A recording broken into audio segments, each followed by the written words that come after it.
بسم الله الرحمن الرحيم الحمد لله رب العالمين الحمد لله الذي هدانا لهذا وما كنا لنهتدي لولا أن هدانا الله أشهد أن لا إله إلا الله وحده لا شريك له وأشهد أن محمدا عبده ورسوله اللهم صل على محمد وعلى آل محمد كما صليت على إبراهيم وعلى آل إبراهيم إنك حميد مجيد اللهم بارك على محمد وعلى آل محمد كما باركت على إبراهيم وعلى آل إبراهيم إنك حميد مجيد ورضى اللهم عن الخلفاء الراشدين وصحابة أجمعين ومن تبعهم بإحسان إلى يوم الدين أما بعد السلام عليكم ورحمة الله وبركاته mes sœurs, mes frères.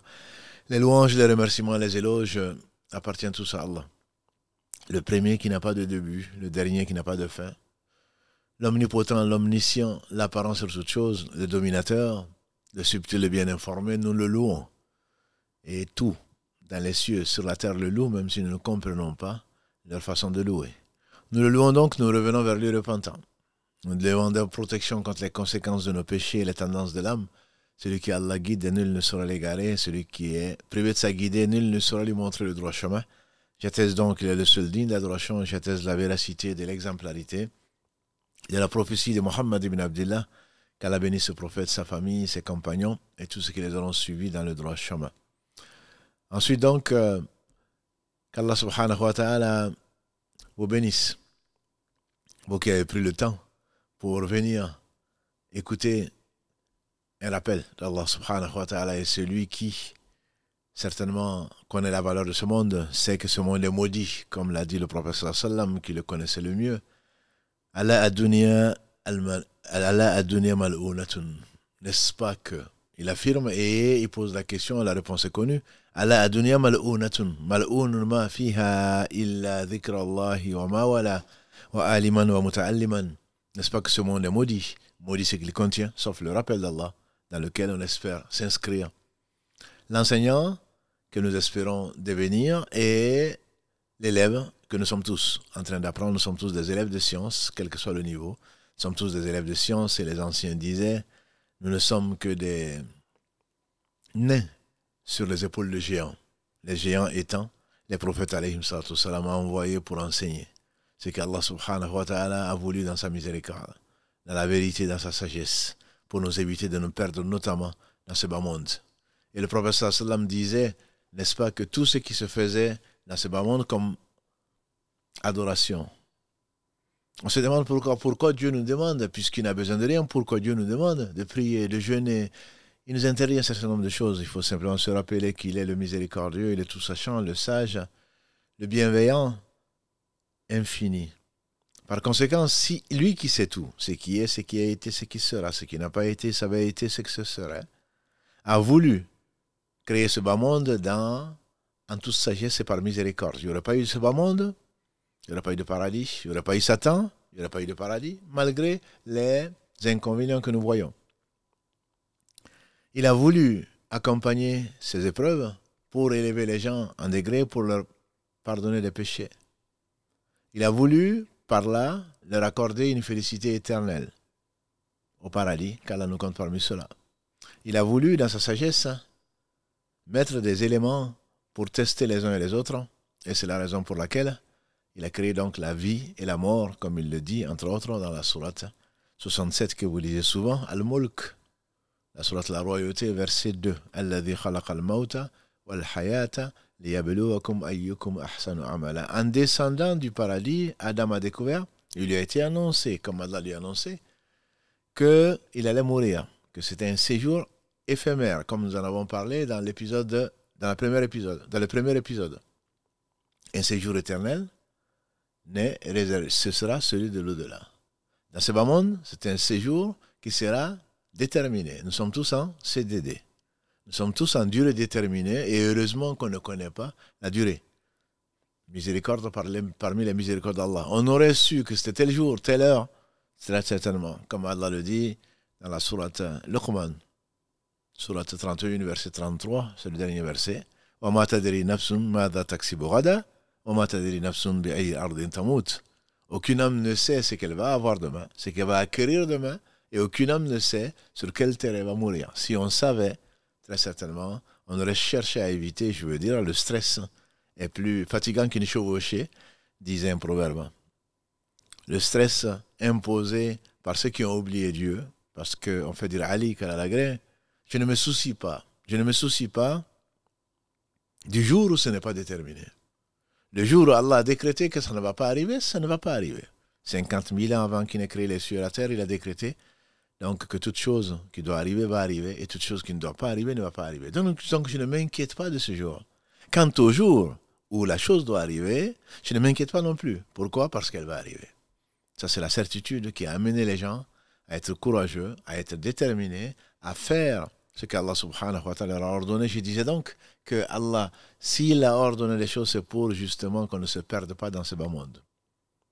Il nous a décrit en particulier, c'est ce que nous allons essayer de faire, Inch'Allah, aujourd'hui, les acteurs. Les acteurs de ce bas monde, pour que l'on sache, ce n'est pas un théâtre.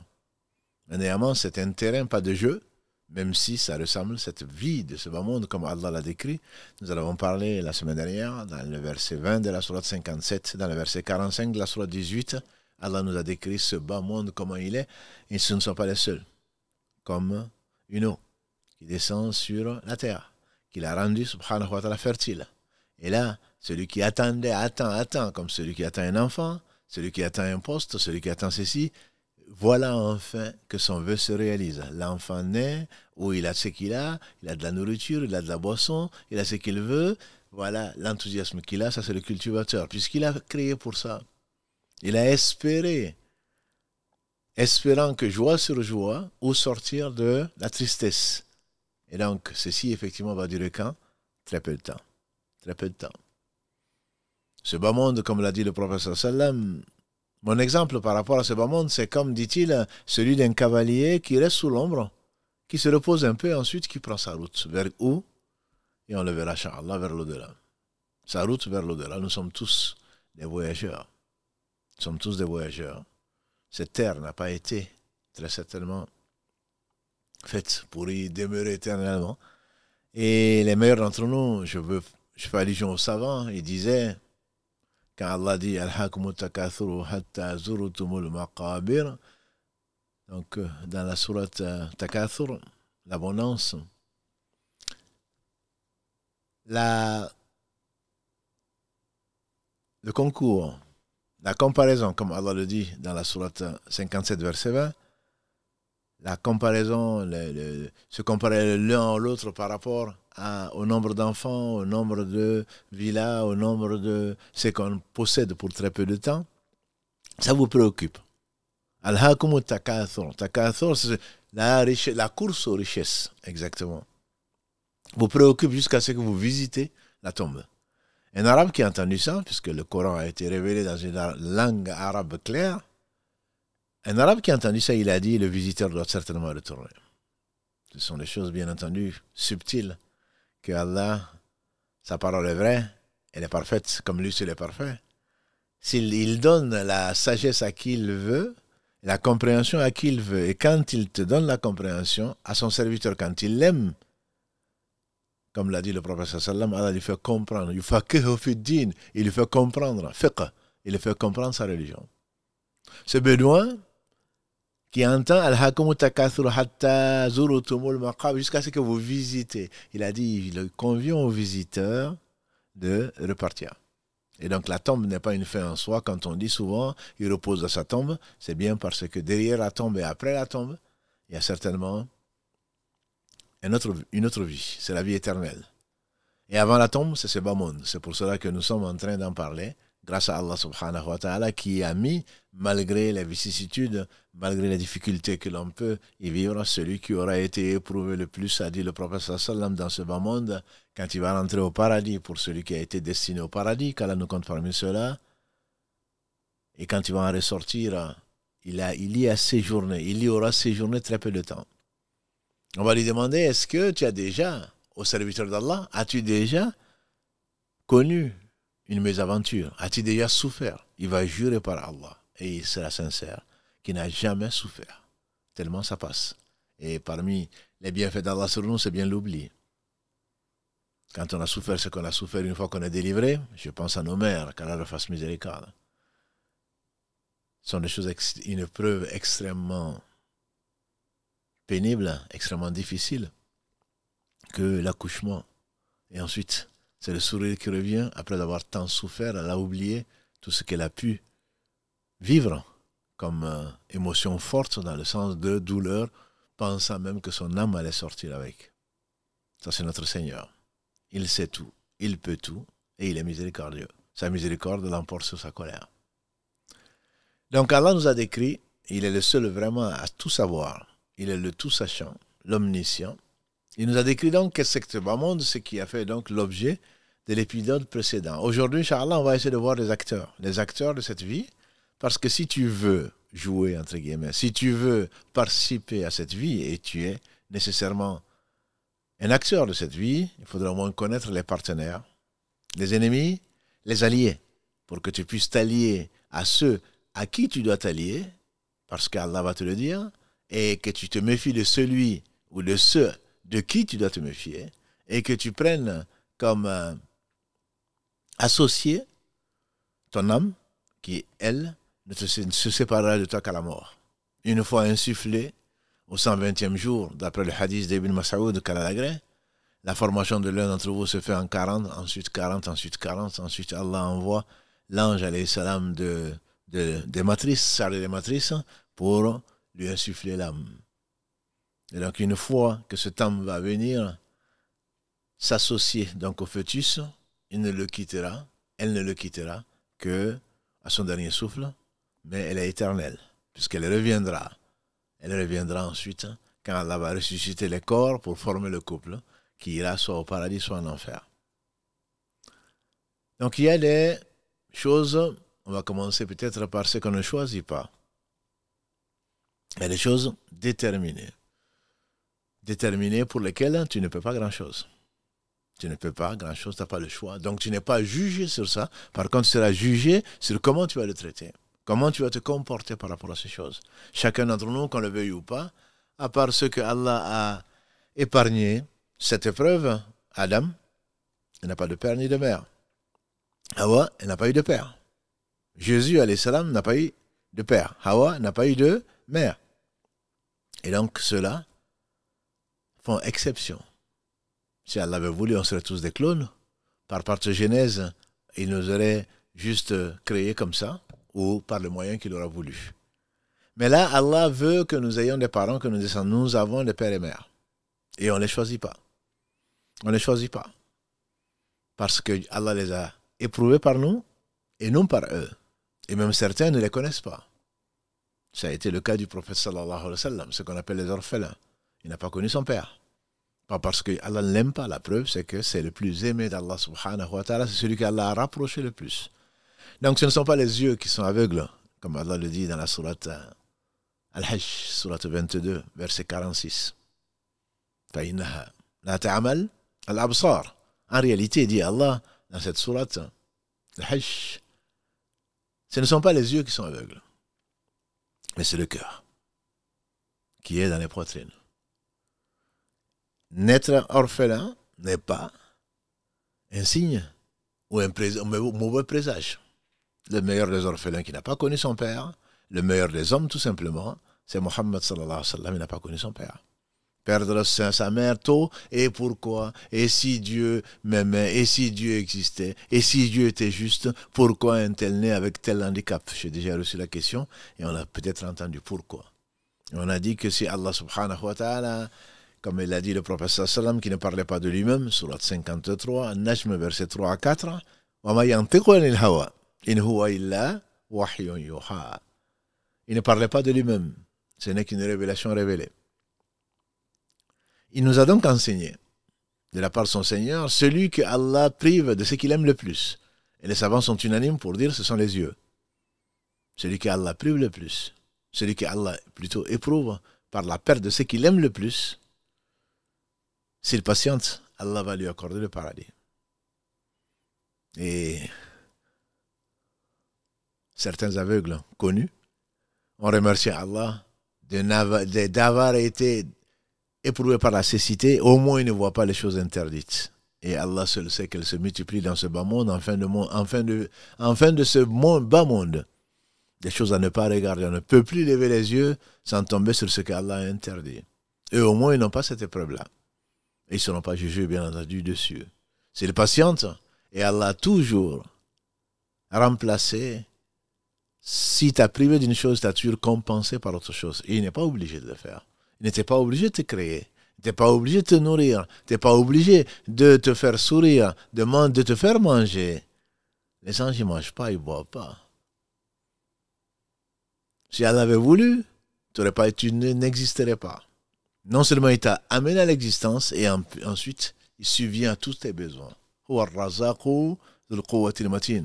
Comme il est dit à la fin de la sourate 51, Dhariyat. Allah, il est celui qui pourvoit à tout besoin. Il n'y a pas de chose que Allah a créée à laquelle il n'a pas pourvu ce dont il a besoin. Et bien plus d'ailleurs. Bien plus. Et donc, si Allah éprouve un tel par la cécité, tel autre par autre chose, tu crois, quand tu ne connais pas Allah subhanahu wa ta'ala, que ce n'est pas normal. Si, c'est normal. C'est toi qui n'es pas normal. C'est toi qui te prends pour ce que tu n'es pas. Ton cerveau a été créé, toi-même tu as été créé, tes réflexions ont été créées. Allah dit dans la sourate 37, verset 96, « Wallahu khalaqakum wa ma ta'maloun » C'est Allah qui vous a créé et c'est ce que vous faites. Et donc, comment te prends-tu pour ce que tu n'es pas? En train de juger le juge. Si Allah avait mis tout ce qu'il a créé en enfer, s'il avait mis toute l'humanité en particulier en enfer, ce serait en pure justice, disent les savants. Pourquoi? Parce que l'injustice, c'est le fait de prendre ce qui ne t'appartient pas. L'injustice, c'est de mettre une chose là où elle n'est pas. Ça, c'est le manque de sagesse. Allah, tout lui appartient. Walillahi ma fis samawati wa ma fil ard. Donc, qui es-tu? C'est toi qui es injuste. C'est toi qui es injuste. Innahu kana zaluman jahula. À la fin de la sourate 33, quand Allah dit qu'il a proposé au ciel, à la terre, aux montagnes, la liberté, entre guillemets, ils ont été effrayés de s'en charger, puisque Allah leur dit, je vous laisse libre, vous allez revenir à moi et je vais vous juger. Ce jugement, ils ont été effrayés. Et quant à l'homme, il a accepté. Allah conclut, Innahu kana zaluman, il a été un très grand injuste vis-à-vis de lui-même. Jahula, un ignorant. Très grand ignorant. Le jahl, la jahiliya. C'est l'ignorance. Et donc ce Seigneur subhanahu wa ta'ala a voulu donc te donner des parents. Et tu ne les as pas choisis. S'il avait voulu, il a fait de certains des stériles. Il a donné à certains des garçons et des filles. Même si beaucoup préfèrent les garçons, sans raison. Il n'y a pas de supériorité d'un homme sur une femme, ni d'une femme sur un homme, si ce n'est pas la piété. Il y a des femmes qui sont au paradis, alhamdoulilah, il y a des hommes qui sont en enfer. Il y a des hommes qui sont au paradis, il y a des femmes qui sont en enfer.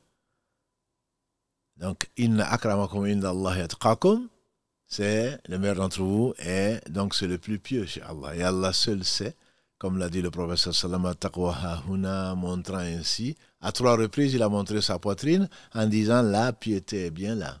La piété est bien là, n'est-ce pas? N'est-ce pas que la piété est bien là? Il ne parlait pas de lui-même, sallallahu alayhi wa sallam. Donc ce Seigneur a voulu te choisir des parents. Il va t'éprouver par les parents et éprouver les parents par toi. Certains peuvent être pieux, comme les prophètes, alayhi salam. Et Allah, quand on dit souvent, Allah fait sortir le vivant du mort, le mort du vivant, mais en général, il fait sortir le vivant du vivant. Quand on a demandé au prophète sallam qui est le meilleur des hommes, il a dit c'est Youssouf. Prophète, fils de prophète, arrière-petit-fils de prophète, Ishaq, et arrière-petit-fils donc de l'ami d'Allah, prophète, fils de prophète, petit-fils de prophète donc de Ishaq, et arrière-petit-fils de celui qu'Allah a rapproché parmi les hommes, parmi les deux qu'il a rapproché le plus, je veux dire, le khullah dont on a parlé, c'est-à-dire ce qui dépasse l'amour, qu'il a rapproché, et il a aimé parmi les hommes, Ibrahim alayhi salatu salam, plus que tout autre sauf son arrière-descendant, qui est donc Mohammed, qu'Allah les bénisse tous les deux, ainsi que tous les prophètes alayhim salatu salam. Allah a fait sortir de Ibrahim, Ishaq et Ismaïl, de Ishaq, Yaqub, de Yaqub, Youssouf, etc. jusqu'à Jésus alayhim salatu salam. Tous, qu'Allah les bénisse. Allah a fait sortir donc le vivant du vivant. Mais généralement, c'est pour montrer sa toute-puissance, entre autres sagesse, qu'il a fait sortir également le vivant du mort. En effet, le père d'Ibrahim était un fabricant d'idoles. Allah lui a quand même donné un homme, l'un des meilleurs hommes que la terre a porté. Mais son devoir, c'était quoi? C'était de montrer, c'était d'être exemplaire, c'était d'être excellent. Si tu veux du bien pour les gens, c'est pourquoi les prophètes ont été envoyés, pour faire parvenir le message d'Allah, à savoir Allah veut sauver l'humanité d'une fin triste. Pour l'éternité, si on peut parler de fin, puisque ce serait l'enfer pour l'éternité, il n'y a pas de fin. La yamutu fiha wa la yahya, ils ne vont pas y vivre, ils ne vont pas non plus mourir. Si Allah a voulu cela, c'est par sagesse et par justice. Donc il a appelé son père et son peuple. Mais il a commencé par son père en étant d'une gentillesse, d'une bienveillance que personne d'autre n'a pu manifester après lui.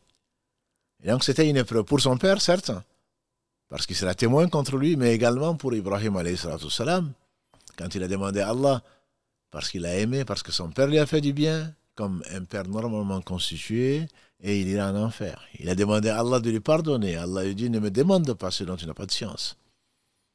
Celui qui meurt en ne croyant pas à Allah, pourquoi tu veux que Allah lui fasse miséricorde après sa mort? Alors qu'il a déversé une partie de sa miséricorde sur lui dans ce bas monde. Qui est injuste, c'est bien toi. Tu lui demandes ce qu'il ne faut pas faire. Allah sait et nous ne savons pas. Et donc ce Seigneur a voulu faire sortir là le vivant. Et la vraie vie, c'est la foi. Du mort, celui qui tout en marchant sur la terre, en réalité, il n'a pas de cœur.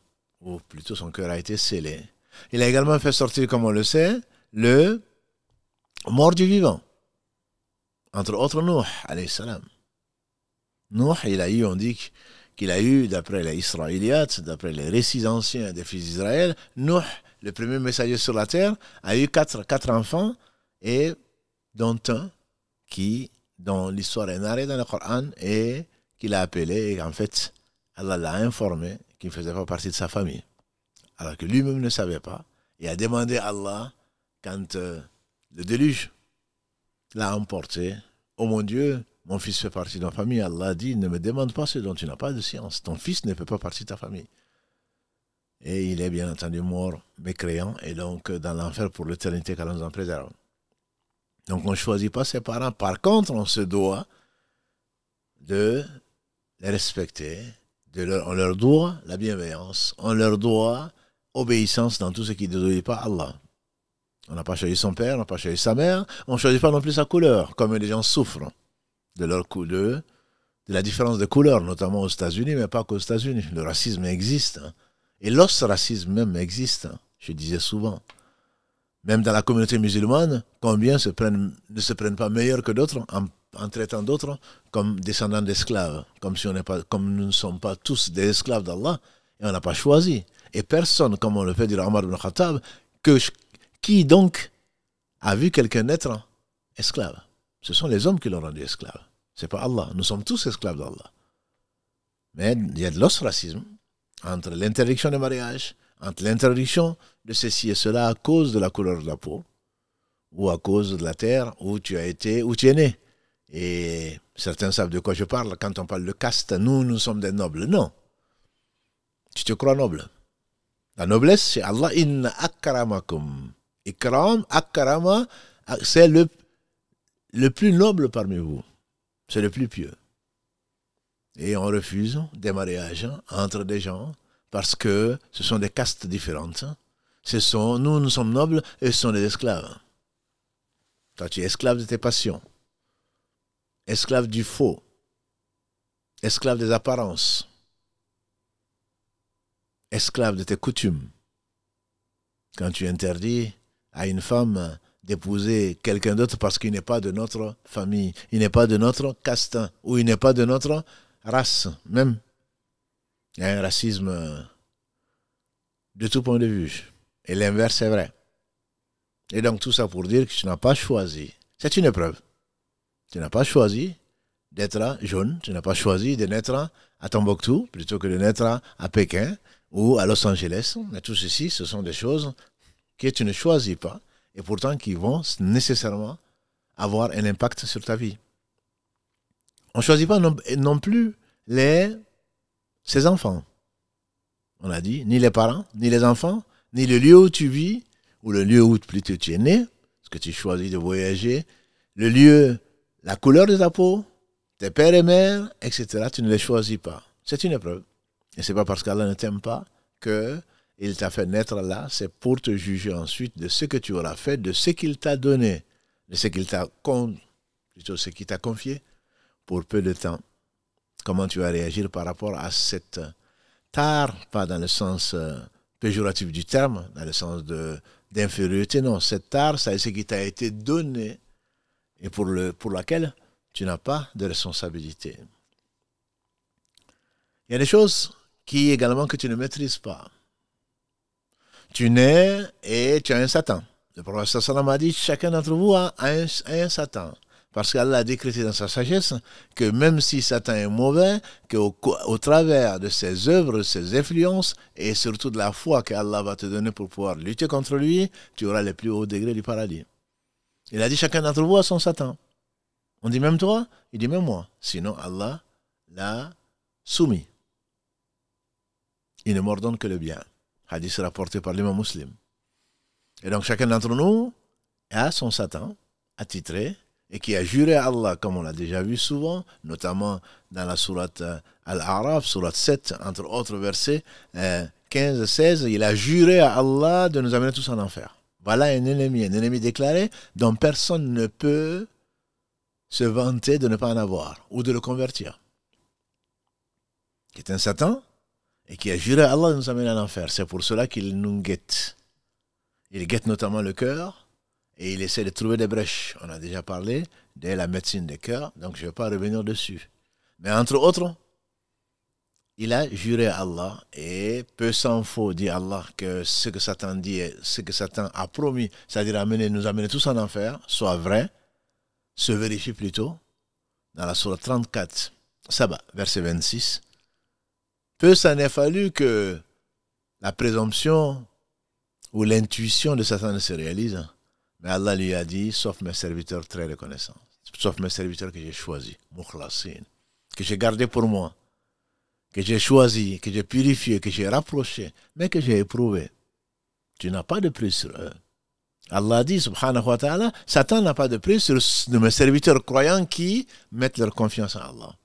C'est-à-dire qu'ils ne prennent pas ce bas monde et les apparences comme la finalité, mais qui ont comme finalité l'agrément d'Allah, qui ont comme finalité la satisfaction d'Allah, qui ont comme finalité l'autre monde, parce qu'ils savent que la promesse d'Allah est vraie, parce qu'ils connaissent leur Seigneur et ils savent que leur Seigneur suffit. C'est pour cela qu'il n'y a pas de compromission entre l'homme et Satan.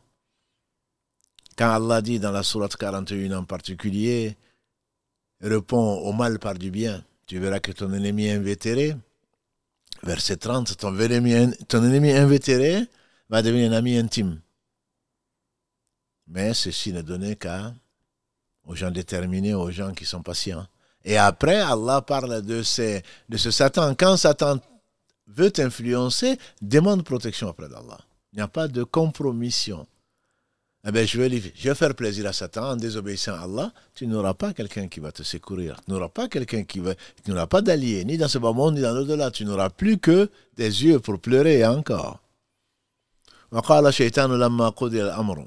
Dans la sourate Ibrahim, sourate 14, Allah dit, et quand l'affaire sera tranchée au jour du jugement dernier, Inna Allaha wa'adakum wa'ad al-haqq.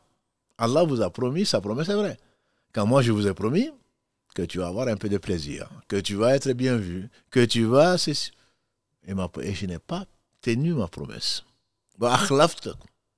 Et je vous ai trahi. Et j'ai fait le contraire de ce que je vous ai promis. Fala talumuni. Ne me faites pas de reproches. Ne me reprochez pas. Je n'ai fait que... Reprochez-vous à vous-même. Je n'ai fait que vous appeler, vous avez répondu.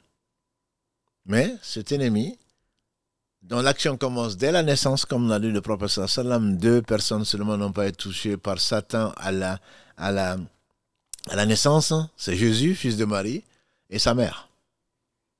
Le premier cri, a dit le prophète sallam, que l'enfant pousse à la naissance, c'est parce qu'il a été piqué par Satan. Et cette guerre est déclarée jusqu'au moment où il va rendre son dernier souffle. Satan est notre ennemi, il l'a juré, et là, que tu le veuilles ou pas, tu auras ton Satan, ton qarine. C'est-à-dire celui qui sera toujours avec toi, qui sera inséparable jusqu'à la mort. Sera inséparable. Ton ennemi, il est déclaré. Allah insiste dessus pour quelle raison? Pour que tu le prennes comme ennemi. Takaduhu aduwa. Prenez Satan comme ennemi. Nous avons fait quelques épisodes dessus avec ses astuces.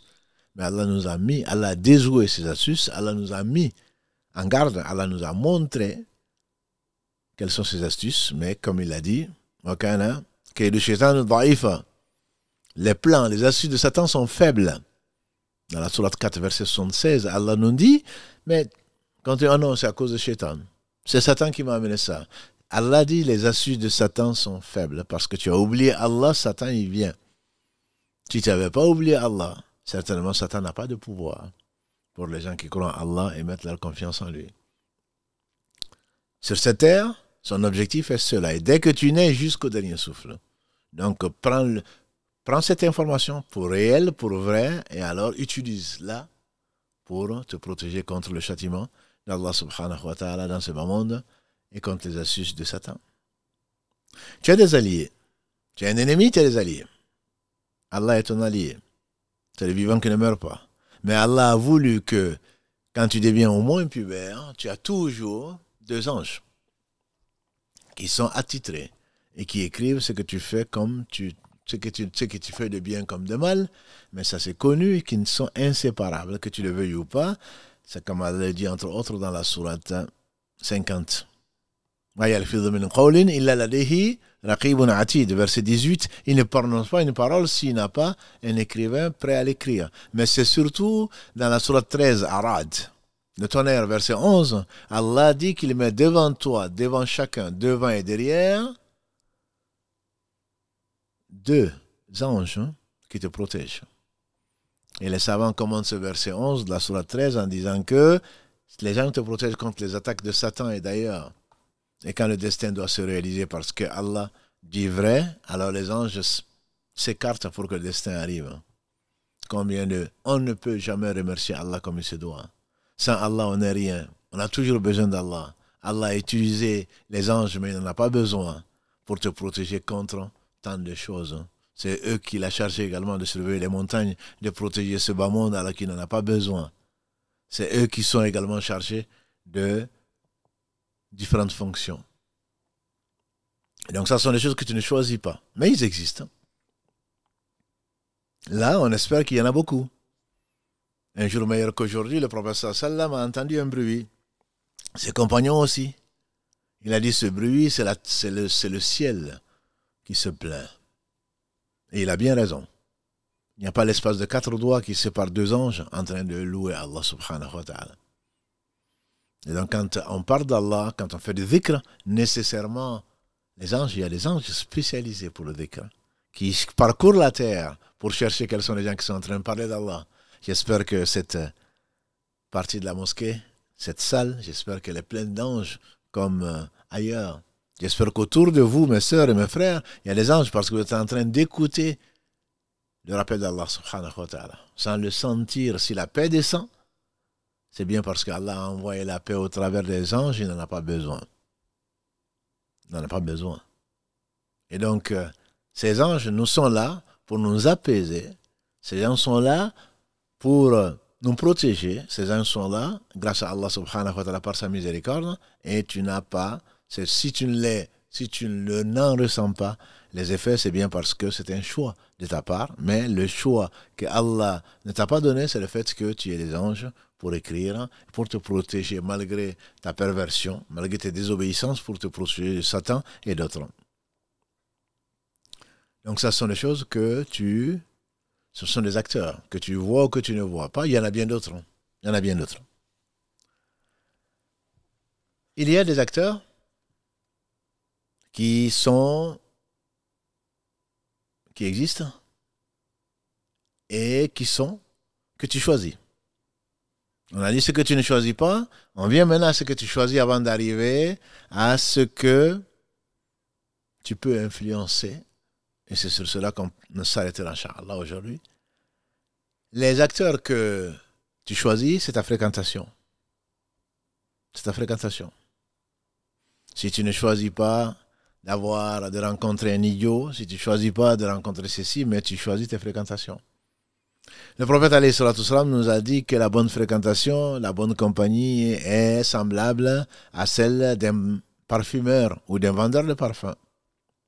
Soit il t'en offre, s'il est généreux, soit il t'en vend s'il est bon commerçant, soit alors au moins le fait d'ouvrir souvent la bouteille pour faire sentir le parfum, au moins tu le sentir bon.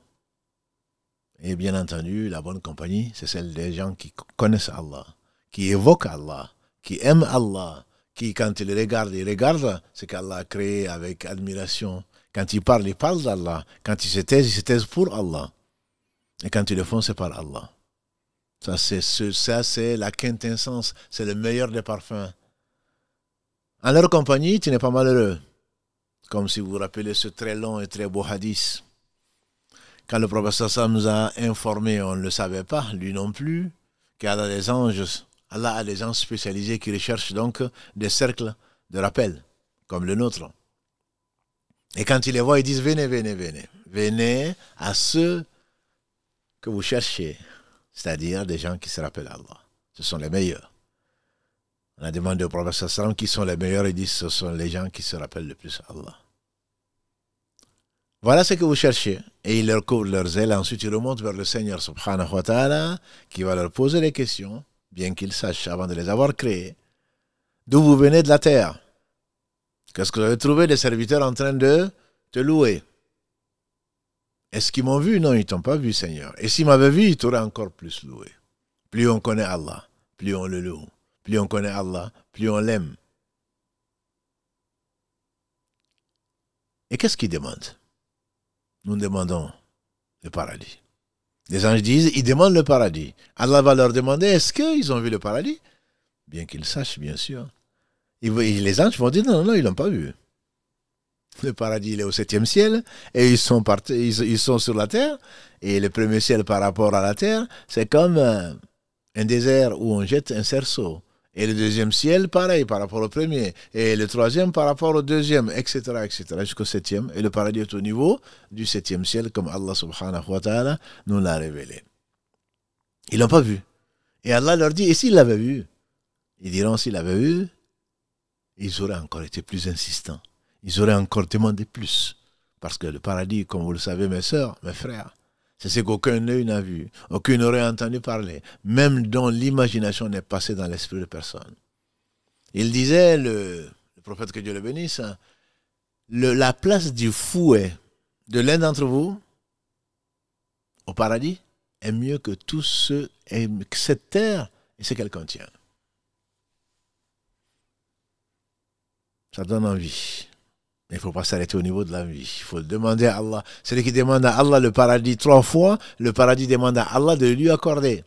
Celui qui demande protection à Allah 3 fois contre l'enfer, l'enfer demande protection contre lui, à Allah subhanahu wa ta'ala pour celui qui a demandé protection. Mais il faut œuvrer. Il faut œuvrer pour le paradis, œuvrer pour ne pas tomber dans l'enfer. Que Dieu nous en préserve. Et Allah va demander aux anges, quand ils vont remonter tout à l'heure, il va leur demander alors, ceux qui sont dans le live, contre quoi ils demandent protection? Les anges diront, ils demandent protection contre l'enfer. Et vous savez, on connaît tous l'invocation générale qui est facile, que Allah facilite à tout un chacun qui est dans la sourate Al-Baqarah, verset 199, 200, 201. Il y a certains qui disent, ce qui nous a encouragé, c'est Rabbana atina fi dunya hasana wa fil akhirati hasana wa qina adhaban nar. C'est l'invocation la plus générale, la plus englobante. Seigneur, donne-nous une belle part dans ce bas monde, belle part dans l'au-delà et préserve-nous du châtiment de l'enfer. Et donc les anges vont dire, ils demandent protection contre l'enfer. C'est ce que nous demandons à Allah subhanahu wa ta'ala. Et Allah va leur demander, bien qu'ils sachent, est-ce qu'ils ont vu l'enfer? Les anges vont dire non, Seigneur, ils ne l'ont pas vu. Et Allah va leur demander s'ils l'avaient vu. Le plus bas degré de l'enfer, comment dirais-je, le châtiment le plus léger de l'enfer, c'est un homme qui est dans un feu, les deux pieds sont dans un feu 70 fois plus chaud que le nôtre, puisque le feu de l'enfer est 70 fois plus chaud que le nôtre, et sa cervelle se met à bouillir. Ça, c'est celui qui aura le châtiment le plus léger. Et on sait à qui c'est réservé. Abu Talib, le père d'Ali, et l'oncle du prophète sallam qui l'a défendu contre vents et marées.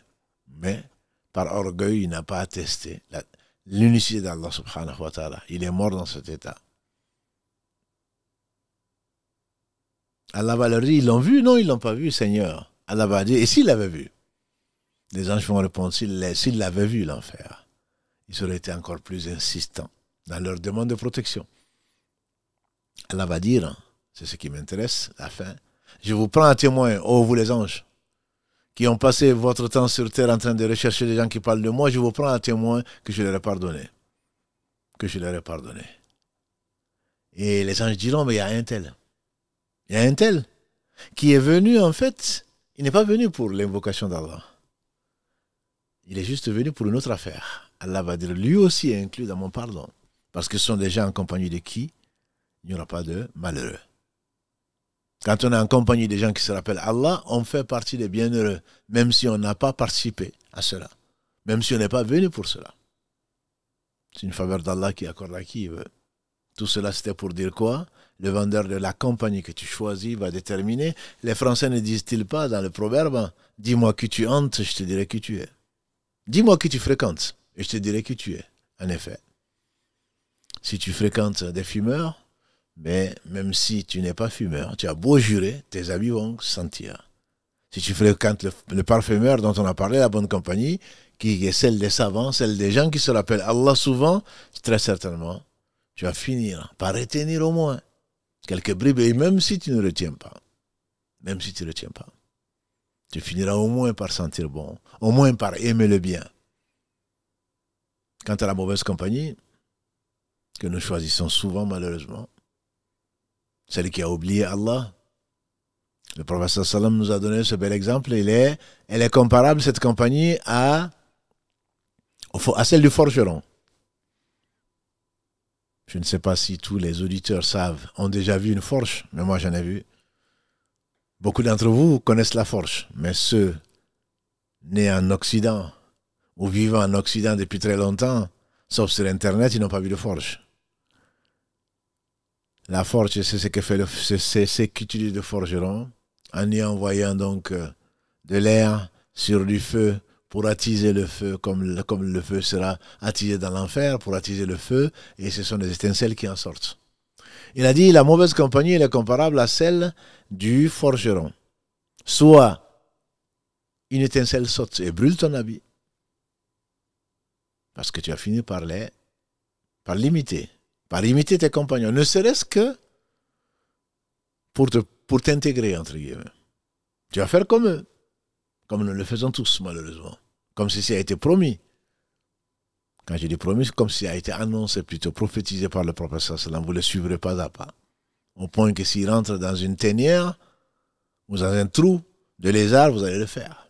Parce que la compagnie, elle est comme ça.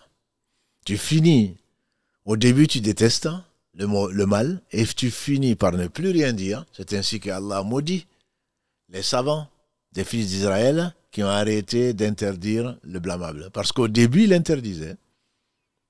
Et comme les gens n'ont pas changé, ils ont fini par se taire. Et Allah a maudit et les gens qui ont fait du mal, et les gens qui se sont tués en voyant le mal. C'est la raison pour laquelle, comme vous le savez, une des bases de la société musulmane, c'est l'amr bil ma'ruf et nahy al munkar. Ordonner le bien et interdire le mal. C'est ce qui a fait de cette communauté l'élu d'Allah subhanahu wa ta'ala, comme il est dit dans la sourate 3, Al-Imran, verset 110, Kuntum khayra ummatin ukhrijat linas. Vous êtes la meilleure communauté suscitée par les gens. Pourquoi? Parce que vous êtes arabe? Non. Pourquoi? Il dit parce que ta'muruna bil ma'ruf wa tanhawna 'anil munkar wa tu'minuna billah. Vous croyez, vous ordonnez le bien, vous interdisez le mal et vous croyez en Allah. Voilà les critères de sélection. Voilà les critères, si tu veux faire partie, ma soeur, mon frère, de la meilleure des communautés. Mais comme le disait Ibn Taymiyyah, qu'elle fasse miséricorde, on ordonne le bien en faisant le bien. Et pour ordonner le bien, il faut savoir qu'est-ce que c'est que le bien. Quand tu ordonnes le bien, c'est avec sagesse. Avec sagesse. Je rajouterai avec amour d'Allah subhanahu wa ta'ala, parce qu'Allah n'ordonne que le bien. Allah ya'muru bil adl wal ihsan. Allah ordonne, dit-il dans la sourate 16, verset 90, Inna Allah ya'muru bil adl wal ihsan. Allah ordonne la justice ou l'équité et de l'excellence en toutes choses. Et donc, quand tu vas te retrouver avec ordonner le bien, il faut le faire avec amour, il faut le faire avec excellence, il faut le faire avec science, et il faut le faire avec bienveillance. Et ensuite, il faut le faire avec tolérance une fois que tu as fait parvenir le message. Il n'appartient au messager que de transmettre. Celui qui a dit, alayhi salatu wassalam, le meilleur des hommes, Man yara minkum munkaran falyughayyiru biyadihi. Fa in lam yastati' fa bilisani, fa in lam yastati' fa bi qalbi. Celui d'entre vous qui voit un fait blâmable, qui le change de sa main. S'il ne peut, par sa langue alors. Et s'il ne peut pas, alors au moins dans son cœur. Et après cela, dans une version de Muslim, il n'y a plus de foi. En effet, c'est que je crains le plus pour moi et pour vous, mes sœurs, mes frères, c'est bien parce qu'il n'y a plus de foi, à force de voir le mal, qu'on ne le change pas, ne serait-ce que par la langue, ou au moins par le cœur, qu'on finisse par l'aimer. Auquel cas, il n'y a plus de foi, comme l'a dit le professeur Salam. Donc cette mauvaise compagnie amène nécessairement du mal, qu'on le veuille ou pas, parce qu'on ne peut pas continuer, malheureusement, à interdire le blâmable si on continue en compagnie de gens qui font le mal et qui ne... Cela ne veut pas dire qu'il ne faut pas fréquenter les gens qui font le mal. Les prophètes, alayhi salam, ils ont été envoyés à qui? À des polythéistes. Simplement, il faut garder cette loi qu'Allah a voulu. Ordonner le bien et interdire le mal. Au moins que le cœur soit là. Et le faire de la meilleure façon avec la langue au moins.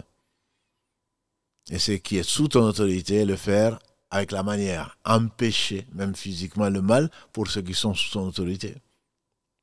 Il a dit donc, alayhi salatu wassalam, dans cette belle parabole, il a dit, c'est comme celui qui fréquente une forge, soit une étincelle saute et brûle son habit, et c'est souvent le cas, ou alors au moins la personne risque de sentir mauvais. Quand on voit toujours à quelqu'un, dis-moi qui tu hantes, je te dirai qui tu es, en effet. Quand tu vois quelqu'un, il est toujours avec ceux qui les aiment. Et qu'Allah subhanahu wa ta'ala nous rassemble avec les gens qu'il a aimés. Et le prophète sallam a annoncé cette belle nouvelle. Il n'y a pas de mauvaise nouvelle. L'homme ira avec les gens qu'il aime. Anas ibn Malik radiallahu ta'ala a dit, des compagnons, il n'y a pas une phrase qui a plus plu aux compagnons du prophète sallam après que Allah les ait guidés plus que ça. L'homme ira avec les gens qu'il aime. Il a dit, moi Anas, je n'ai pas beaucoup de prières, je n'ai pas beaucoup de jeûnes, je n'ai pas beaucoup de bonnes actions, mais j'aime Allah, j'aime le messager, j'aime Abu Bakr, j'aime Omar. Nous disons, nous n'avons pas beaucoup de prières et Allah seul sait s'il a accepté une seule. Nous n'avons pas beaucoup de jeûnes, Allah seul sait s'il en a accepté. Nous n'avons pas beaucoup de bonnes actions, Allah seul le sait, puisqu'on ne va pas atteindre les compagnons du prophète sallam, même pas à la cheville. Si eux ne savaient pas, s'ils en avaient beaucoup, que dire alors de nous?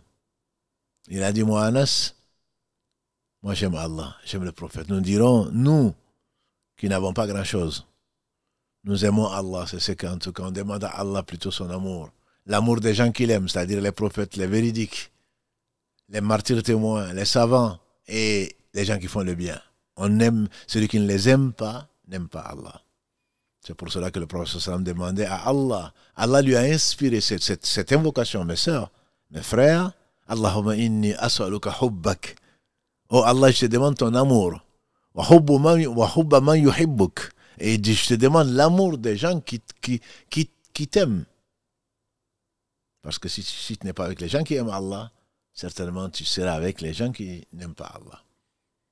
Nous demandons donc à Allah d'aimer ces gens-là, dont les compagnons du prophète sallam, les meilleurs des hommes, après les prophètes alayhi sallam, bien entendu. On doit aimer le prophète sallam plus que tout. Après Allah, on doit l'aimer plus que nous-mêmes, plus que nos pères et mères plutôt, nos propres enfants et plus que nous-mêmes. Nous demandons à Allah donc son amour et l'amour des gens que Allah aime dans les prophètes alayhi salam, dans le meilleur d'entre eux, et les œuvres qui rapprochent de son amour, subhanahu wa ta'ala. Donc ça, ce sont des choses.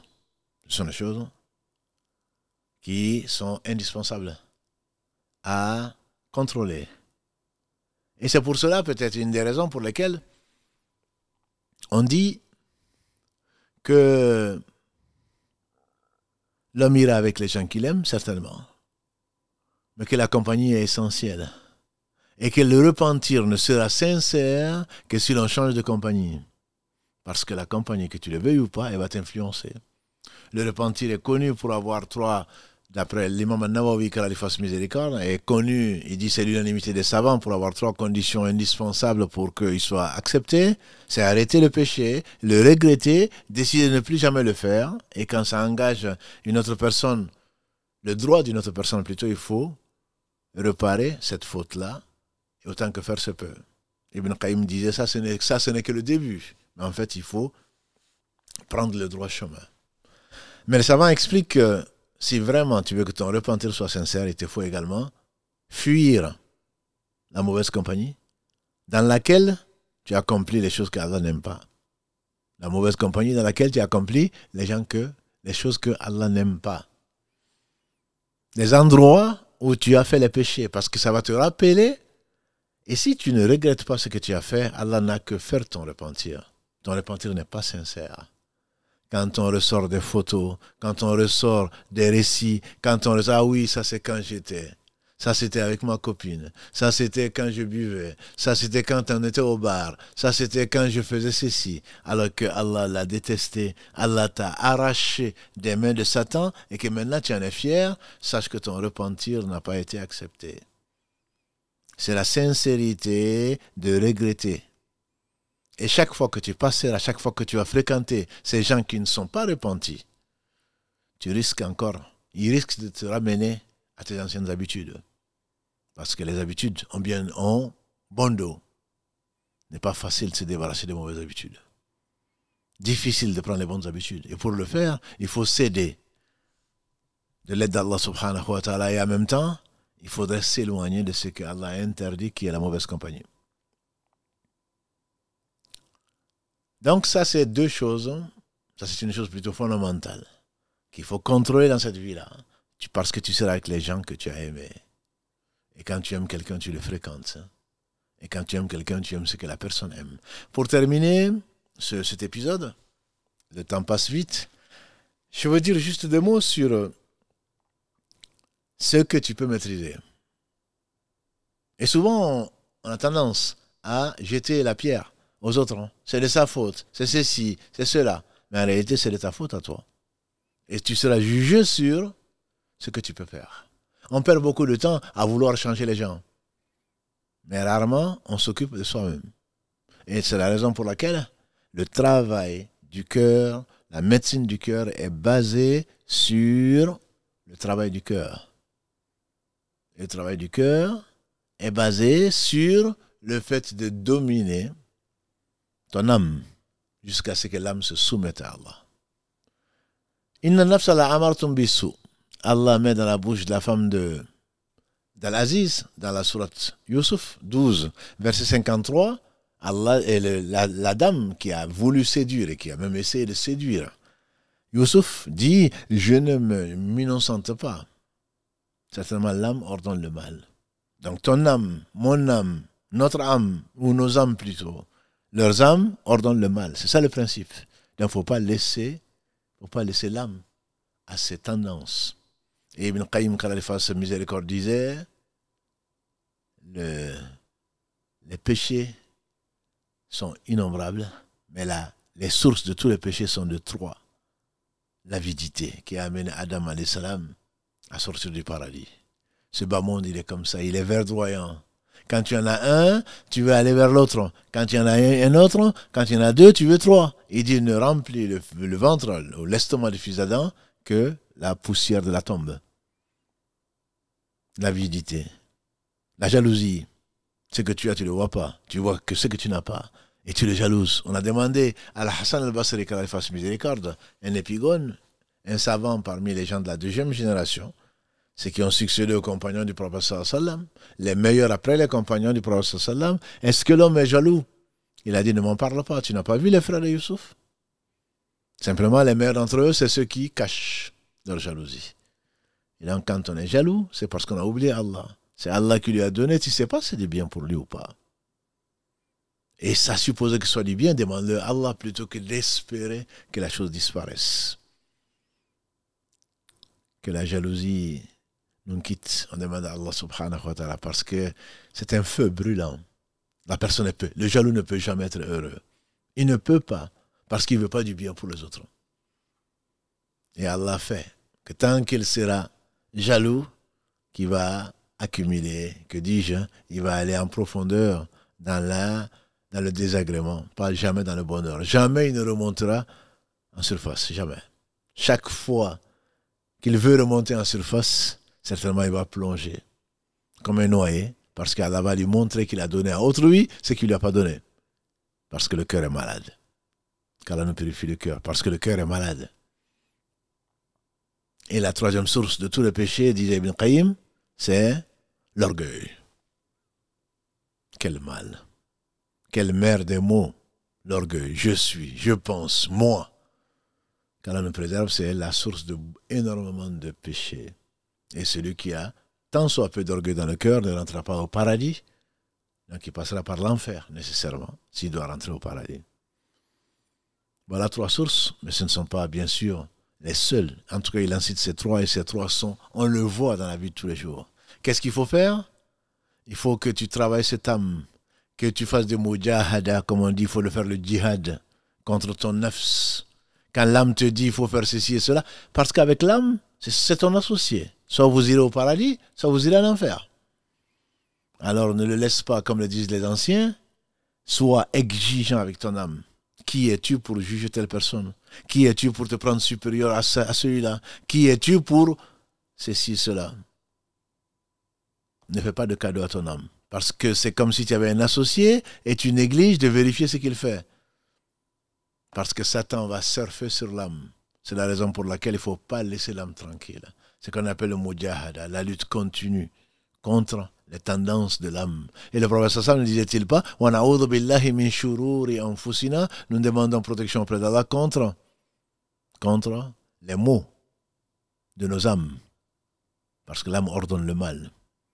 Alors en faisant le mujahada, en faisant la lutte contre, sans relâche, incessante, contre les tendances de l'âme, alors Allah va te donner une âme qui est apaisée comme il en parle dans la sourate 89, le Fajr, verset 27. Ya ayatun nafsu mutama'inna. Ô âme apaisée. L'âme va s'apaiser avec ce que Allah lui a décrété. Il va accepter, il va être satisfait de ce qu'Allah lui a donné. Il va être satisfait d'Allah comme Seigneur, satisfait de Muhammad sallam et la religion qu'il a apportée comme prophète. Il va être satisfait de l'islam qu'Allah a parfait. Alors certainement, si tu arrives, grâce à Allah, à passer de l'âme qui ordonne le mal, 12,53, à l'âme qui a apaisé 89, 27, verset 27, parce que cette âme, Allah l'a décrit comme l'awwam, toujours en train de se plaindre. Sourate 75, verset 2. Donc là est ta responsabilité, ma soeur. Là est ta responsabilité, mon frère. Ne dis pas, je n'ai pas le choix. Si l'âme est mauvaise, si Allah te l'a confiée, c'est pour que tu la redresses. Et s'il t'éduque, c'est au travers de ça. Si tu vois des choses qui ne te plaisent pas, c'est justement pour que tu les acceptes.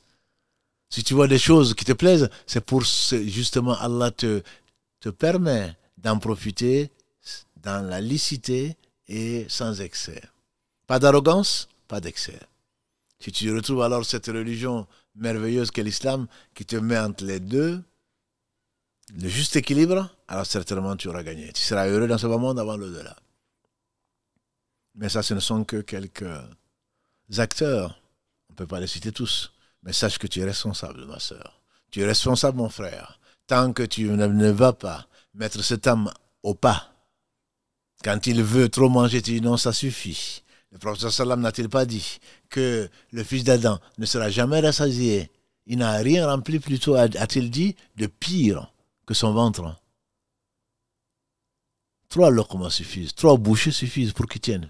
Alors si vraiment tu dois continuer, si vraiment tu tiens à manger parce que tu es avide, alors remplis le tiers de ton ventre de manger, n'oublie pas l'eau à laquelle tu vas réserver le tiers et au moins de pouvoir respirer après.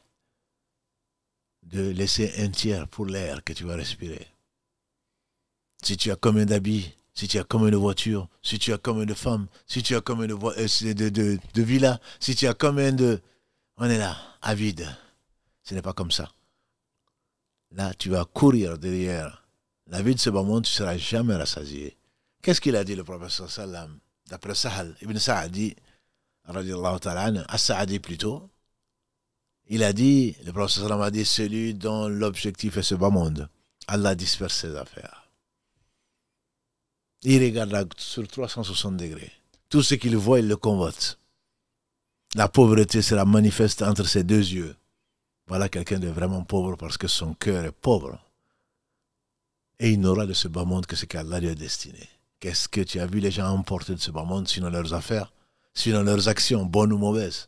Il n'aura de ce bas monde que ce qu'Allah lui a décrété. Quand quelqu'un a comme objectif l'au-delà, Allah rassemble toutes ses affaires. Comme le disait hier, un converti, focus. Tout ce par quoi, tout passe par le filtre de l'au-delà. Allah aime-t-il celui-là? Allah aime-t-il cela?